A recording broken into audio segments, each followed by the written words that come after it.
The cursed sheriff who never died.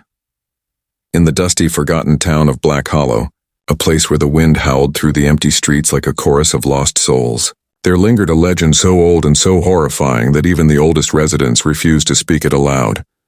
Yet everyone knew, deep down, that it was true. The tale of the cursed sheriff who never died, a man named Elias Thorne, whose name was etched into the memory of the town, long before most of the houses had crumbled into ruin. They said he had been a stern, unyielding man in life, a lawman whose sense of justice was as rigid as the iron bars of the jail he built, yet so merciless that he executed anyone who crossed him without hesitation. And it was this very mercilessness, they whispered, that had drawn the curse down upon him. A curse spoken in whispers by the town's witches and murmured under their breaths in dark corners where no light dared enter. A curse that bound his soul to the town until every debt of fear and blood had been paid. And in his case it was never enough, for he was greedy for authority and control even in death. So the curse twisted him into something neither living nor truly dead, a shadowed wraith who stalked the streets at night,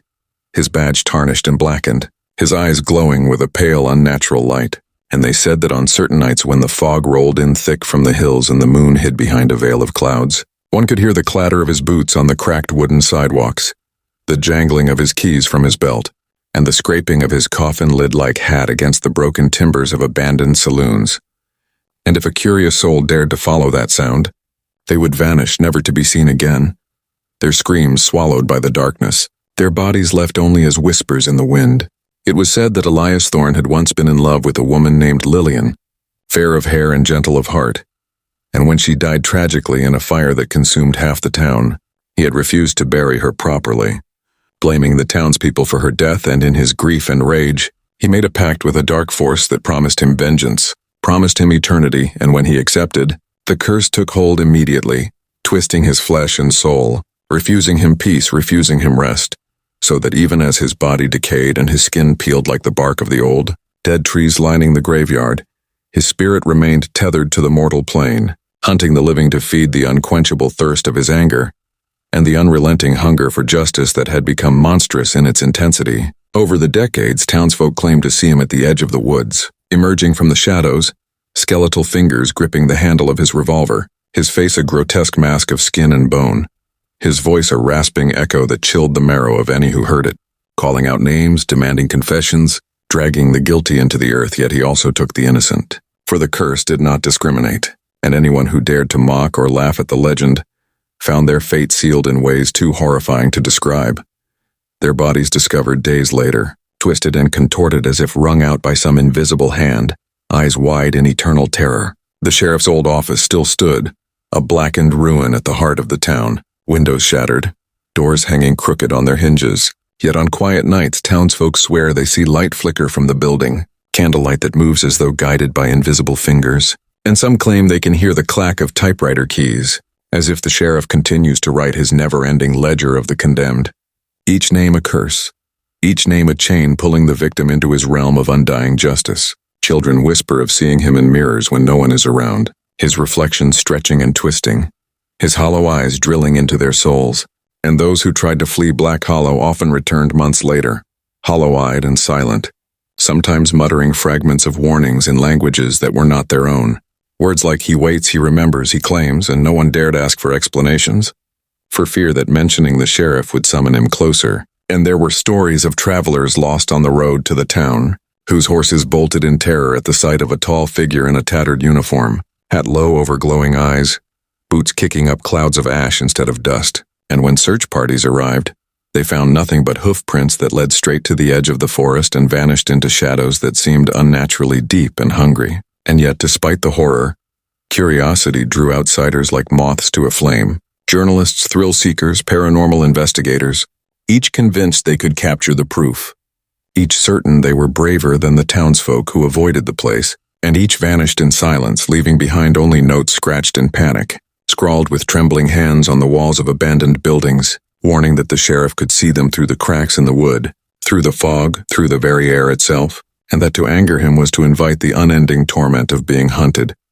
of being seen but never truly free, of having one's own shadow twist into something that followed and whispered while the rest of the world slept. Over the years, attempts to destroy the sheriff's body, to burn his remains, to bury him in a mass grave, All failed inexplicably, as if some unseen force lifted him from the flames, pulled him from the earth and set him again upon the streets. His laughter, a dry, hollow, rattling laugh, echoing through alleys and abandoned corridors, a sound that no one could pinpoint, yet that everyone could feel, a cold pressure on the chest, a tightening of the lungs, a sense that the air itself had turned malicious, conspiring with the cursed sheriff in ways the human mind could not comprehend. Even animals reacted to his presence, dogs growling at empty doorways, horses rearing at invisible figures, cats arching their backs and hissing at shadows that moved independently of light. And those who lived long enough to describe encounters swore that he never truly approached in a normal way, that his steps were sometimes heard behind you even when the road stretched straight and empty, that the sound of his boots could circle a house 3 times before anyone saw him, and that once you felt his gaze, the feeling would never leave, no matter how far you ran, no matter how long you lived, no matter how many times you slept with the doors locked and candles lit. And on the rare occasions when someone claimed to see him in the daylight, the air would immediately turn cold, the sky would darken, birds would fall from trees mid-flight, and the sheriff, tall and skeletal in the sun, would tip his hat with a slow, deliberate grace, his hollow eyes fixed on the observer, his mouth opening to speak a single word, a word that no one ever repeated without feeling a physical ache, as if their bones were remembering some ancient, forbidden law, and after that they would disappear, leaving only a faint imprint of a boot in the dirt, or a scorched mark on a doorframe, or the shadow of a man standing just beyond the corner of vision, forever etched in memory. It was said that only one thing could end his reign, one thing powerful enough to break the curse, and that was a confession, a true confession of guilt spoken by a soul willing to sacrifice everything for absolution. But as decades turned to centuries, even that hope had dimmed, for no one left in Black Hollow had the courage or the innocence to face him and speak the truth of their hearts. And thus Elias Thorne wandered still, a sentinel of horror, a warden of the damned, a sheriff whose badge gleamed with the reflection of death itself, who could never die, who could never rest, who could never forgive, and whose presence was the eternal reminder that justice, when twisted by vengeance and bound by curse, could become something worse than any crime it was meant to punish. And so Black Hollow remained, a town trapped in perpetual twilight, its streets haunted, its windows staring blankly, its residents few and silent, each heartbeat measured in fear, each footstep a prayer, and every whisper of the wind carrying the dry, skeletal laughter of a man who had once been sheriff, and who would remain forever, never dead, never at peace, never forgiving, forever hunting, forever watching, forever claiming those foolish enough to cross the threshold of his cursed domain, until the end of time itself.